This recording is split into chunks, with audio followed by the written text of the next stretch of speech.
নমস্কার বন্ধুরা, বাংলার ইনভেস্টর ইউটিউব চ্যানেলে আপনাদের সবাইকে স্বাগত জানাই। চ্যানেলে প্রথমবার এসে থাকলে চ্যানেলটা অবশ্যই সাবস্ক্রাইব করে রাখবেন। আজকের দিনেও মার্কেটে একটা ভালোই পতন দেখা গেছে, তবে শুরুটা যেখানে হয়েছিল সেখান থেকে কিন্তু এই যে নিফটি ফিফটি এটা ভালোই রিকভারি দেখিয়েছে। তারপরেই শেষ 2 ঘন্টায় এই নিফটি ফিফটি টপ লেভেল থেকে কিছুটা পড়েও যায়, না হলে দেখতে পাচ্ছেন বেশিরভাগ সময় কিন্তু আজকে এই নিফটি ফিফটি এটাই 23,700 উপরেই ট্রেড করছিল এবং আজকের দিনে যে লোটা লাগিয়ে দিয়েছে 23,556। যদি 6 মাসেও দেখেন এটা 6 মাসের কিন্তু সব থেকে বেশি লো। এই বিভিন্ন জ্বালানি নিয়ে প্রবলেম তো দেখাই যাচ্ছে, মূলত এই যে এলপিজি গ্যাস এইখানে বিভিন্ন সমস্যা দেখা যাচ্ছে। তবে তৈলমন্ত্রী হরদীপ সিং পুরী তিনি এটাই বলেছেন, ইন্ডিয়ার যে ফুয়েল সাপ্লাই সেটা স্টেবল রয়েছে, এইখানে চিন্তার কোনো কারণ নেই। শুধুমাত্র এই প্যানিকের জন্য কি করছে, অনেকে বেশি পরিমাণে কিনে রাখছে, সেই জন্যই মার্কেটে একটা ক্রাইসিস তৈরি হচ্ছে। তবে যদি অয়েলের কথা বলি, এই স্টেট অফ হরমুজ দিয়ে সেরকম জাহাজের চলাচল দেখাও কিন্তু যাচ্ছে না, বলতে পারে প্রায় ফাঁকাই কিন্তু রয়েছে, একটাও সিম নেই এখানটায় দেখতে পাচ্ছেন। এবং তারই সঙ্গে সঙ্গে গতকাল ইন্ডিয়ার দিকে আসা একটা জাহাজেও এই ইরানের তরফ থেকে অ্যাটাক করা হয়েছে, যেমনটা এই কালো ধোঁয়া আগুন এগুলো দেখা গেছে। এবং এই ভেসেলে টোটাল 23 জন মেম্বার ছিল, যার মধ্যে 20 জনকে উদ্ধার করা গেলেও এই 3 জন যে ক্রিউ মেম্বার তারা কিন্তু এখনো পর্যন্ত মিসিং রয়েছেন। আর এই স্টেট অফ হরমুজের কারণেই এই যে ক্রুড অয়েলের প্রাইস সেটা কিন্তু হু করে বাড়ছে এবং দেখতে পাচ্ছেন এই ক্রুড অয়েল কিভাবে ওঠাপড়া করছে। এই কিছুদিন আগে এই যে ব্রেন্ট ক্রুড রয়েছে এটাই 119-এর হাই লাগিয়ে দিয়েছিল, সেখান থেকে আবার কিছু মিথ্যে রিপোর্টের কারণে এটাই 80-র কাছাকাছি চলে এসেছিল, তারপরে দেখতে পাচ্ছেন আস্তে আস্তে আবার উপর দিকেই বাড়ছে এবং এই মুহূর্তে প্রায় $100-এর কাছাকাছি ট্রেড করছে বলতে পারেন। এই ডব্লিউটিআই ক্রুড, ব্রেন্ট ক্রুড সব 6.5%-এর উপরে বাড়া রয়েছে। এবং যদি গ্লোবাল মার্কেট গুলো দেখি, এইখানে জার্মানির মার্কেট দেখতে পাচ্ছেন প্রায় 0.5% ডাউন। তারপরে ফুটসি 100 এটাও লাল নিশানে চলছে। তারপরে ক্যাক 40 এটা 0.80% পড়েছে। ইউরো স্টক্স এটাও 1%-এর উপরে পড়া। এবং যদি এশিয়ান মার্কেট গুলো দেখি, এইখানে দেখতে পাচ্ছেন এই যে জাপানের মার্কেট নিক্কেই রয়েছে, এটাও 1% ডাউন। তারপরে এই সাংহাই এটাও কিছুটা লাল নিশানে।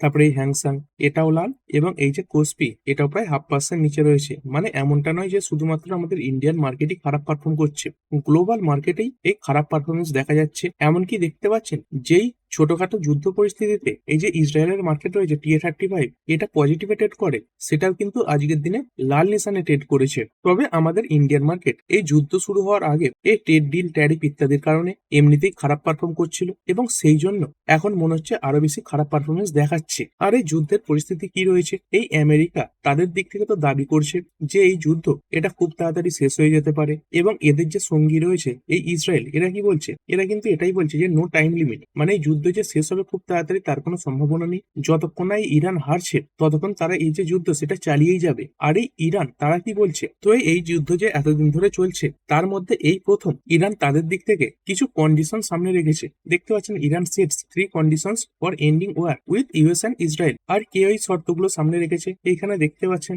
এই ইরানের যিনি প্রেসিডেন্ট রয়েছেন বর্তমানে এই মাসুদ পেজেশকিয়ান, তিনি এই শর্তগুলো সামনে রেখেছেন। ঠিক এই শর্তে তিনি বলেছেন, দেখতে পাচ্ছেন ইনি কাদের সঙ্গে কথা বলেছেন, এই রাশিয়ার সঙ্গে কথা বলেছেন এবং পাকিস্তানের সঙ্গে কথা বলেছেন। I reaffirm commitment to peace in the region, the only way to end this war ignited by the Zionist regime and US is recognizing Iran's legitimate rights, মানে ইরানের যে সার্বভৌমত্ব সেটা যেন থাকে, এটা হচ্ছে প্রথম শর্ত। তারপরে কি পেমেন্ট অফ রিপারেশন, মানে এই যুদ্ধের জন্য যে ক্ষতি হয়েছে তার জন্য ক্ষতিপূরণ দিতে হবে। এবং 3 নম্বর যে শর্ত সেটা কি, and farm Intel guarantees against future aggression, মানে এই কথাও দিতে হবে যে পরবর্তীকালে এই ইরানের ওপর আর কোনো অ্যাটাক হবে না, কোনো অ্যাগ্রেশন হবে না। এখানে ডিটেলসে দেখতেই পাচ্ছেন recognition of legitimate nationals right, যার মধ্যে কি থাকবে দেখতে পাচ্ছেন, include Iran's right to pursue its nuclear programme for peaceful purpose, মানে ইরানকে এই পিসফুল পারপোজের জন্য এই যে নিউক্লিয়ার প্রোগ্রাম সেটা এগিয়ে নিয়ে যেতে দিতে হবে। এবং তিনি এটাও বলেছেন এই নিউক্লিয়ার নিয়ে কোন রকম নেগোসিয়েশন হবে না, মানে এই নিউক্লিয়ারের যে ব্যাপারটা সেটা non negotiable and rooted in the expertise of its own scientist. তারপরে পেমেন্ট অফ ওয়ার রিঅ্যাপারেশন, মানে তিনি এই যে ফাইন্যান্সিয়াল কম্পেনসেশন সেটা চেয়েছেন, যার মধ্যে কি কি রয়েছে, ডাইরেক্ট ড্যামেজ, এই ইসরায়েল এবং আমেরিকা তারা দুজনে মিলে যে অ্যাটাক করেছে তাদের বিভিন্ন জায়গার উপর, তো সেখানে যে ক্ষতি হয়েছে তো তার জন্য এই যে কম্পেনসেশন সেটা চাওয়া হয়েছে। তারপরে লং টার্ম ইকোনমিক ইম্প্যাক্ট, এবং তারই সঙ্গে সঙ্গে এই যুদ্ধে প্রায় 16,000-এর বেশি রেসিডেন্সিয়াল যে ইউনিট রয়েছে মানে বাড়িঘর রয়েছে সেখানেও কিন্তু টার্গেট করা হয়েছে। তো এই সব কিছুর ক্ষতিপূরণ দিতে হবে এবং তার সঙ্গে সঙ্গে ফার্ম ইন্টারন্যাশনাল গ্যারান্টিজ, তো এই ইন্টারন্যাশনাল কমিউনিটির থেকে তারা এই গ্যারান্টি চেয়েছে কিসের ব্যাপারে, to prevent future future military aggression, মানে ভবিষ্যতেও যেন এই আমেরিকা ইসরায়েল তারা এই দেশের ওপর কোনো প্রকার অ্যাটাক করার না চেষ্টা করে। তো এই শর্তগুলো মানা হলেই ইরান কিন্তু তাদের দিক থেকে এই যে যুদ্ধ সেটা বন্ধ করবে বলেছে। না হলে কি হবে এটাই তারা বলে দিয়েছে, not a litre of oil to pass strait of Hormuz. যদি এই শর্ত মেনে যুদ্ধ বন্ধ না করা হয় তাহলে স্টেট অফ হরমুজ এটা দিয়ে 1 লিটার যে তেল সেটা পাস করতে দেওয়া হবে না। এবং এটাও আশা করতে বলেছে যে অয়েলের প্রাইস এটাই $200 টাচ করবে। তো বুঝতে পারছেন মূল যে সমস্যা সেটা হচ্ছে ক্রুড অয়েল। মাঝখানে ক্রুড অয়েলের প্রাইস পড়েছিল 80-র কাছাকাছি এসেছিল, সেই একদিনের জন্য আমরা দেখতে পেয়েছিলাম মার্কেটে একটু রিকভারি দেখা গিয়েছিল, কিন্তু আবার মার্কেট পড়ছে। তবে আজকের দিনে কিছু ভালো খবর এসে গিয়েছিল ইন্ডিয়ার জন্য, যেমনটা দেখতে পাচ্ছেন এগুলো সবই কিন্তু রিপোর্টের মাধ্যমে এসেছিল। Iran allow India flag tankers to transit strait of Hormuz, মানে এই ইরান তারা এই ইন্ডিয়ার ফ্ল্যাগ যুক্ত যে ট্যাঙ্কার গুলো রয়েছে তাদেরকে স্টেট অফ হরমুজ দিয়ে যাওয়ার পারমিশন দিয়েছে, এরকম রিপোর্ট সামনে এসেছিল। এবং দেখতে পাচ্ছেন India's crude vessels reach Mumbai port after Iran's nod, minister of external affairs says shipping safety was discussed. যে শিপিং সেফটি নিয়ে এই ইরানের সঙ্গে কথাবার্তা হয়েছে, এই ইরানের যিনি ফাইন্যান্স মিনিস্টার রয়েছেন তার সঙ্গে এই জয়শঙ্করের কথাবার্তা হয়েছে। এবং এইসব কথাবার্তার পরে দুখানা যে অয়েল ট্যাঙ্কার সেইগুলো আমাদের ইন্ডিয়াতে এসেছে। কোথা দিয়ে এসেছে দেখতে পাচ্ছেন, after transiting strait of Hormuz, মানে স্টেট অফ হরমুজ দিয়ে এসেছে। Ignite hopes of more energy shipments in coming days, মানে ভবিষ্যতে আরো এই যে এনার্জি শিপ সেগুলো ইন্ডিয়াতে আসতে পারে এরকম আশাও দেখা যাচ্ছে। কিন্তু তারপরে পরে আবার এই রিপোর্টের সামনে এসে দেখতে পাচ্ছেন India Sage Iran May allow it's tankers through state of Hormuz, মানে ইন্ডিয়া বলছে যে ইরান এই ট্যাঙ্কার গুলো স্টেট অফ হরমুজ দিয়ে অ্যালাউ করতে পারে। কিন্তু তারপরে ইরান তাদের তরফ থেকে কি কথাবার্তা সামনে এসেছে দেখতে পাচ্ছেন, বা তেহরান টেনাইস ডিল, মানে তারপরে এই যে ইরান তারা কিন্তু এই ব্যাপারটাকে পুরোপুরি ডেনাই করে দিয়েছে। তো স্টেট অফ হরমুজ নিয়ে বহু রিপোর্ট সামনে আসছে, কখনো কখনো এই রিপোর্ট সামনে আসছে ইরান অ্যালাউ করেছে, তারপরে আবার কখনো কখনো এই রিপোর্টের সামনে আসছে যে ইরান এই ব্যাপারটাকে ডেনাই করে দিয়েছে। আর গতকাল আইএ এদের যে মিটিং ছিল সেখান থেকে ভালো আউটকাম সামনে এসেছিল। দেখতে পাচ্ছেন এই যে আইএ তারা এই 400 মিলিয়ন ব্যারেল যে তেল সেটা ছাড়তে রাজি হয়েছে তাদের যে স্টক রয়েছে সেখান থেকে। কিন্তু তারপরেও যদি দেখেন এই যে তেলের প্রাইস সেখানে তো পতন দেখা যায়নি, উল্টে আরো বেড়েছে। কারণ কি, এই স্টেট অফ হরমুজ দিয়ে দিনে প্রায় 20 মিলিয়ন ব্যারেল যে তেল সেগুলো সাপ্লাই হয়ে থাকে। তো এই 400 মিলিয়ন তেল যে ছাড়ছে সেটা কিন্তু 20 দিনের যে চাহিদা সেটা পূরণ করতে পারবে। কিন্তু ধরুন ইরান তাদের দিক থেকে এই যে যুদ্ধ সেটা আরো বেশি দিন চালিয়ে নিয়ে গেল, তখন কিন্তু সেই রিজার্ভের মাধ্যমে এই পরিস্থিতিকে আর সামাল দেওয়া সম্ভব হবে না। এবং ইরান বারবার হুমকিও দিচ্ছে যে 1 লিটার তেল তারা স্টেট অফ হরমুজ দিয়ে পাস করাতে দেবে না। এবং এই সব কারণেই এই যে ক্রুড অয়েল এটা বাড়ছে, এবং এই একমাত্র কারণেই মার্কেটে প্রেসার তৈরি হচ্ছে। এবং এর সঙ্গে সঙ্গে আরো একটা ছোট কারণ রয়েছে, সেটা কি, সেটা হচ্ছে ট্যারিফের ব্যাপার নিয়ে, ট্রেড ডিলের ব্যাপার নিয়ে কি খবর সামনে এসেছে।